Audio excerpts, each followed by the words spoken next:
Last year, I sold my first ever real estate condo investment in Toronto, and with that sale, I made $484,141, and I'm going to tell you exactly how I did it. But before I dive in, I think it's important to highlight that things weren't always smooth sailing in the beginning. When I first purchased the unit back in 2016, I had put a ton of money in for the down payment, which took me about 3 or 4 years to save up for. I was buying in a time when everyone was saying we were in a bubble and that the market would probably soon crash. And by the time I got up and running after doing a little bit of renovations and then eventually finding a tenant, I was down quite a bit of money. And because of this, I was pretty much making no money from this investment for kind of a long time. In fact, if I go through all my upfront costs, you'll see that I was down almost $168,000 right off the bat when you take into account everything I put in upfront along with all the fees that I had to pay to actually close on the condo. It also did not help that 4 months after I bought my unit, average condo prices in Toronto did fall 3 or 4%, and on a purchase of this amount, that's tens of thousands of dollars. But I was in it for the long haul. I knew the risks associated with this type of investment. I knew it was a long-term commitment, so I decided to hold on to that condo until 2021, and luckily I did, and I'll show you why in just a second. What's up everyone, my name is fNK&x. I'm a real estate broker here in Toronto. If you get any value at all from this type of content and you haven't already, please hit that like button and subscribe to the channel. If you're thinking about investing in real estate here in the city or in the GTA and want to book an appointment with me to have a chat about how we can help you with the whole process from start to finish, I have all my contact information in the description below, and I'd be more than happy to help. So in this video, I want to go through my first real estate investment experience in detail, sharing with you all the steps that I took, all the ups and downs, and then share with you the final breakdown of everything I put into the unit and everything I got out of it when I sold. That way, if you are thinking of investing yourself and haven't done it before, it'll kind of give you an idea of what that entire process looks like. I actually do have another video with a step-by-step guide. If you are thinking about investing in real estate here in the city, you can check it out right here. So let's get started right from the very beginning. It took me about 3 or 4 years to save for a down payment. I saved about $110,000, and at that point I started to actively look for a condo in Toronto. I chose Toronto mainly because I knew it would stay relevant in the long run. Simple as that. At the time, there were a lot of developments I could have gone into at lower price points, cities or locations that were 1 hour or so away from the city core. But again, I wanted to choose something that I was confident in and also something that I knew would rent really well. I chose a condo rather than a freehold property like a townhome or detached because firstly, my budget would not allow me to get into that type of home unless again, I went maybe 1 or 2 hours out of the city. And then second, I wanted something really low maintenance where I could just rent it out and not have to worry much about the maintenance of the home. I had just gotten my real estate license and I had done a ton of research myself, so I did have a few areas within the city that I wanted to target, and one of them was Liberty Village, which is just west of Lakeshore and Bathurst. I knew the area was developing and the average price per square foot was a little bit lower than the core, so with my budget, I knew it would allow me to maybe get something a little bit bigger. So I started the process of getting a mortgage pre-approval through a mortgage broker who was able to approve me for just over $600,000. I started my search in February 2016 and was searching for a few months, and finally I found a unit that I liked. Still remember the exact unit. It was 65 East Liberty. It was unit 1414. My birthday is on the 14th, so I thought, okay, this is definitely a sign. It was a 2-bedroom, 2-bathroom unit, 940 square feet, so pretty good size, and had a huge 435 square foot terrace as well. It was listed for $528,000, which was way below my maximum budget.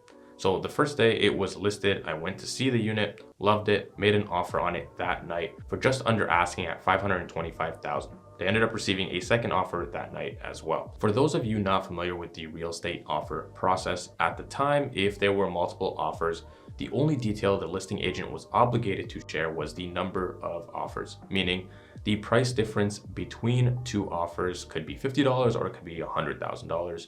and you'd never know. Nowadays, you do as the seller have the option to still do it this way if you want, but you can also make it an open system, but we'll discuss that another time. So there was a second offer on the table, so I ended up upping my offer from $525,000 to $532,000, which was above the original asking price. The listing agent calls me afterwards and tells me the offers are very competitive and asks me if there was any more wiggle room at all in the price on my end. And at this point, this was pretty much my first offer, let alone multiple offer situation. And I thought that they were bluffing, just trying to squeeze a little bit more out of me. So I said, nope, this is my firm final offer, even though I was way below what I was planning on spending. So I get a call an hour later from the listing agent telling me that I unfortunately lost. And then one day later, I see that the unit actually sold for $535,000. So I ended up losing the unit by $3,000, which at the interest rate during that time would have been like $10 more per month.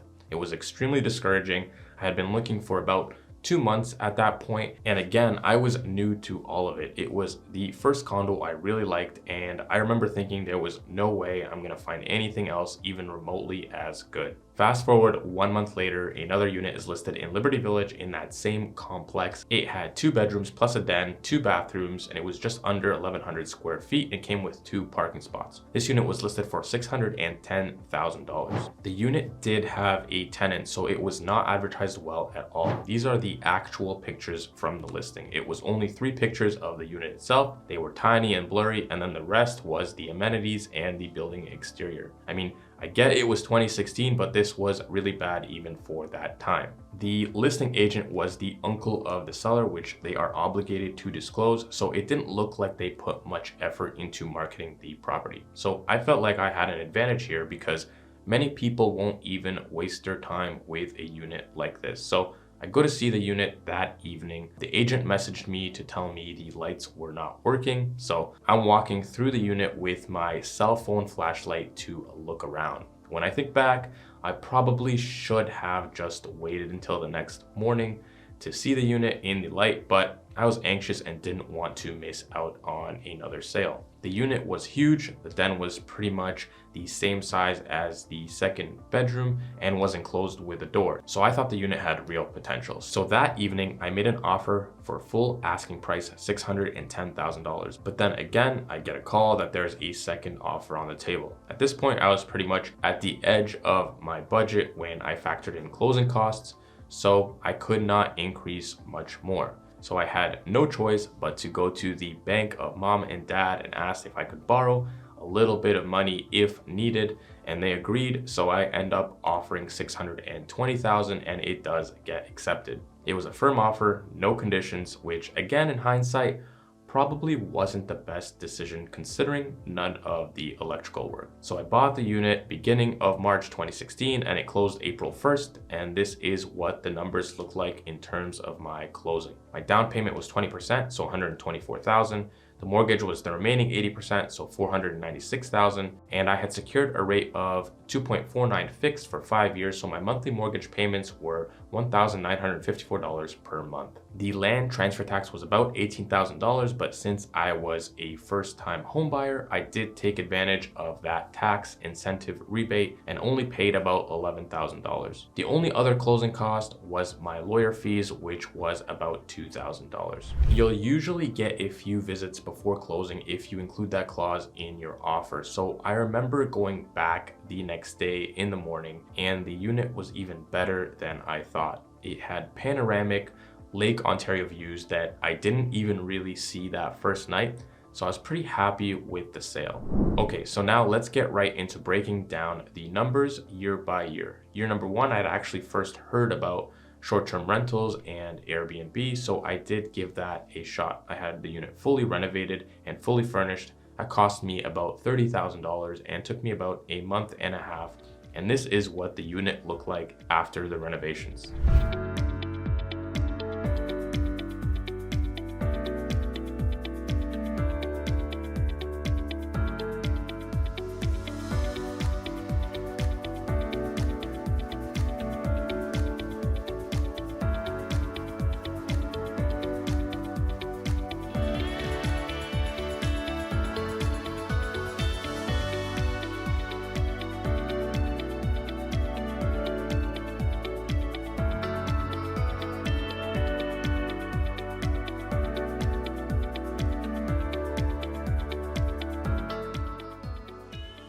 So June 2016 was my first actual month of renting. I made about $10,000 that month through Airbnb. I did that again for July and made another $10,000 for that month as well. At the time, Airbnb was pretty much under the radar, but when I did go over my building bylaws, it did mention that rentals had to be a minimum of 90 days. So long story short, management did find out about my Airbnb and pretty much told me to stop or they would take legal action. I tried to continue doing it anyways through August, but it was a big headache and it wasn't really working with management always on my back. So I made $6,000 that month and then decided to stop Airbnb at that point and actually listed it as a furnished rental on MLS long-term since I already had the furniture. I did end up finding a tenant who wanted it for 3 months from September to December and paid me $4,000 a month for that time period. Now, during this first year, I only had the condo from April, so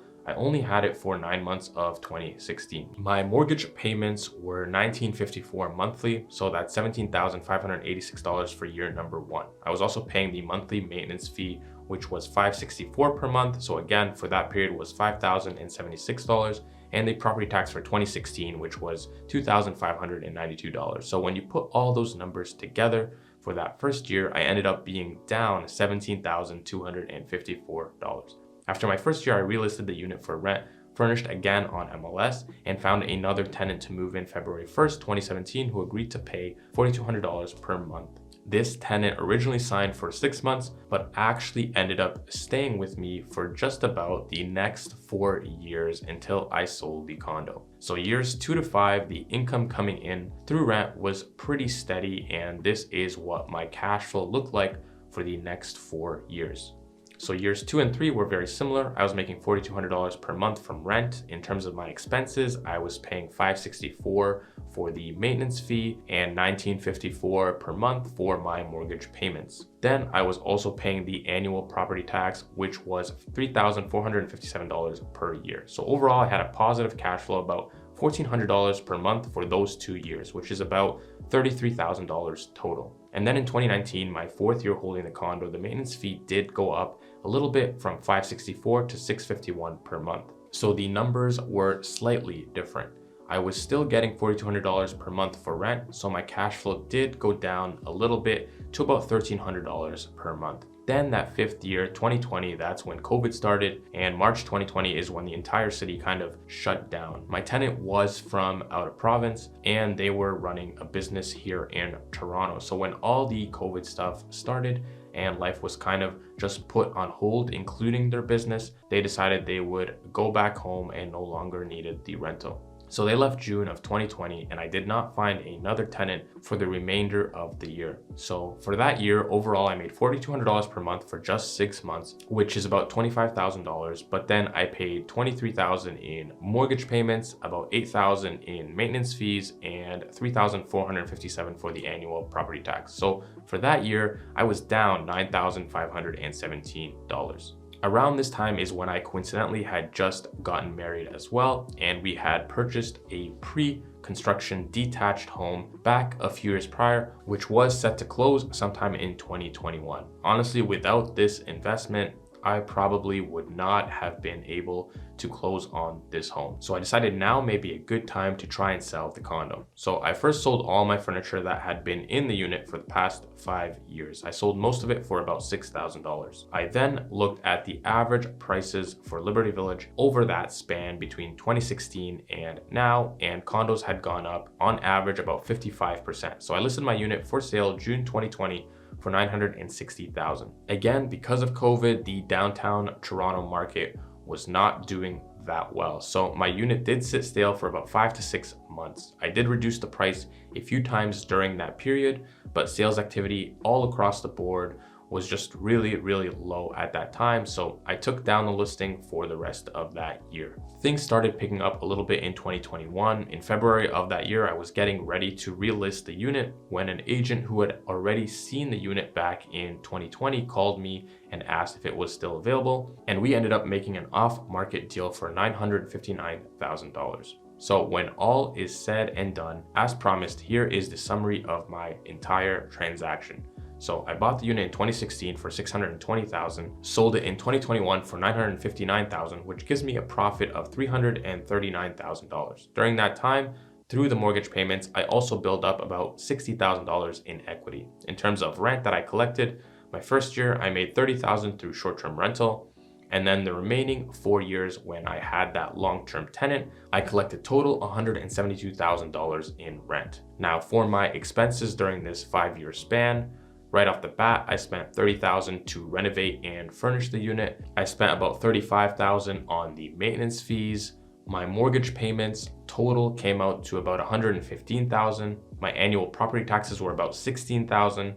So my net profit before taxes was $409,296. Now, because this was not my principal residence, I did owe capital gains tax, which when you do the calculations came out to about $49,000. So my net profit after taxes was $360,141. And then I also received my original 20% down payment back, which was $124,000. So my total cash back after the sale was $484,141. And that's it, guys. If you are thinking about investing, whether it be in Toronto or anywhere in the GTA, and have any questions about the process, you can reach out to me using any of the contact information below, and I'd be more than happy to help. See you guys on the next one.